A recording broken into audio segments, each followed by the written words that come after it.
How do you start again after having a negative money experience? Oh, that's a good question. And here's the thing, we've all experienced negative money situations.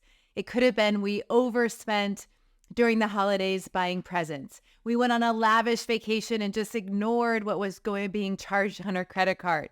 We had an emergency. We needed all new tires, a health emergency, and the doctor bill was $20,000. I mean, all sorts of things happen. It could be as simple as we just overspent, not paid attention to our money for months on end. We have all had these negative experiences with money, and those experiences, to overcome them, really starts with our mindset more so than having a practical strategy to put into place. So let's talk about these experiences. I think when they actually happen, they trigger in us emotions. Maybe you feel ashamed, or you feel guilt, or you feel resentful if another person was involved, or regret. These negative emotions over time, if we don't process them and release them, are what lead to the lack and scarcity mentality with our money. So it's super critical to examine these. There will be times with stress, especially when we are dealing with our money. I don't think any of us can escape this. But when you are triggered and you're feeling these negative emotions, it's really important to remember to pause and acknowledge what you are feeling. You actually bring awareness to it. And doing this will help you step out of the chaos and back into intention. So I'm going to share 3 easy steps to go through that here in a little bit. But when we are feeling overwhelmed, we often get stuck and there's not a lot of movement, and it's hard and it's often terrifying to really zoom out and see the bigger picture and start doing some of this mindset work. So I just want to encourage you, when things aren't going the way you expect them to, it's hard to see a different way, but there is a different way. We will all experience these setbacks with money, but the key is for you to step out of that chaos and into intention. So how do we do that? Here are 3 steps to start again. Okay, step 1, stop beating yourself up. Yes, we are often hardest on ourselves. And the key to step 1 is extend grace to yourself. Yes, grace. It works. Grace over punishing yourself.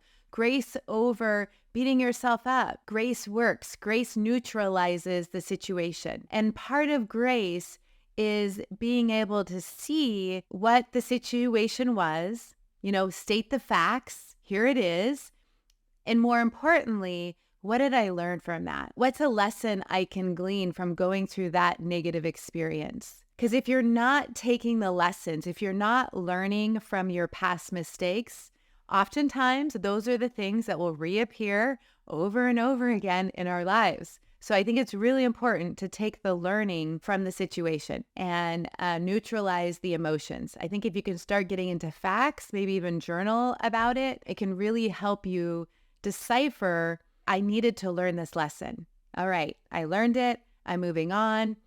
Grace. I'm extending grace to myself. Okay, step 2 is setting a new commitment. It's critical that this new commitment starts small. It starts short term. Like, what can happen in the next 7 days? That is a small commitment that you can make and that you can fulfill.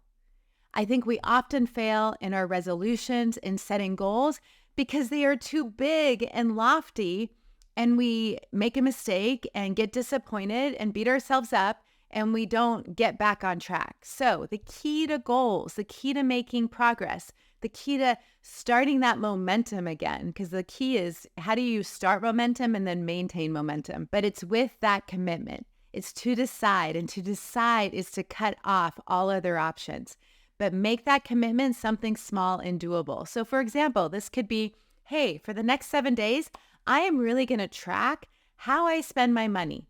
I'm not going to judge it. I'm not going to make good or bad decisions from it. I'm just going to track how I spend my money. I'm just going to look. Or it could be, I will spend 30 minutes each week to really start organizing my finances. I'm going to look at all of my money in investments or retirement plan. I'm going to see if I can organize and put it maybe all on one piece of paper. I have a really great tool that I use for that will come back to in future episodes. Or it could be, I'm going to make an appointment with an estate planning attorney to finally get my will or trust done. I want to make sure that my kids have a solid plan if something were to happen to me.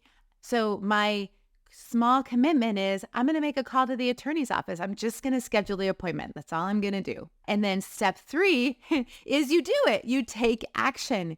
You take that commitment you made in step 2 and you take action.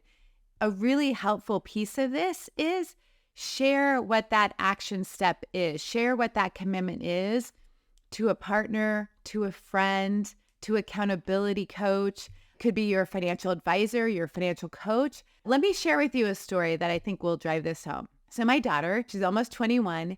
She's learning adult life, and she's really saving money right now to breed her horse. She really wants to do this, and she's working really hard to save money and put aside for this coming up.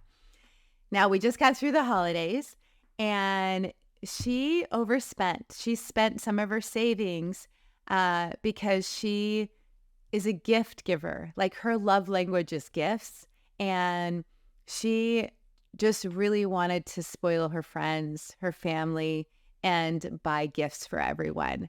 So she used some of the money that she had set aside for her breeding goal on gifts. So she was really, I think after the holidays were over, we got into the new year, and she's just kind of feeling down and out because she doesn't have the money she wanted for something that was really important for her. And so now she's having to put in extra hours at work, do other projects to make more money. But what I had caught her in talking to her about this is that she was kind of beating herself up for it. She was not able to get into action and actually make momentum towards building that savings back up because she was kind of stuck in, how did this happen, and just not feeling good about it. So I think just having the conversation with her helped activate her into action, putting those extra shifts in, making a plan to build back that savings. So that's a simple example. But oftentimes, if we don't express it, if we don't see the lesson, if we don't examine it, we can stay stuck in those negative emotions and we just don't make forward progress with our money. Here's a little bonus lesson. So if you are supporting someone, just like I supported my daughter, one of the best supports that you can give them is allowing them to see the lesson. Even though this negative situation happened, what did you learn from it? And as soon as we can take the learning from a negative situation, it actually neutralizes it and allows us to move forward. So maybe a big financial mess hasn't happened to you, but how do you support someone in your life? It could be a child, could be a friend. Help them extend that grace to themselves. When we can learn from our past experiences, and trust me, it's not fun, especially if those experiences are negative. But when we can find the learnings from them and these powerful lessons, this is how we transform our future. This is how we say, that didn't feel good, but I'm going to learn from it and I'm going to do better moving forward. That transformation leads to momentum and a different future for yourself. So let me end with this. What is a powerful lesson you learned from a negative money experience of your past? Let me know in the comments or on social media. I am here for you. It's my honor to support you on your money journey, and I'll see you soon in the next episode.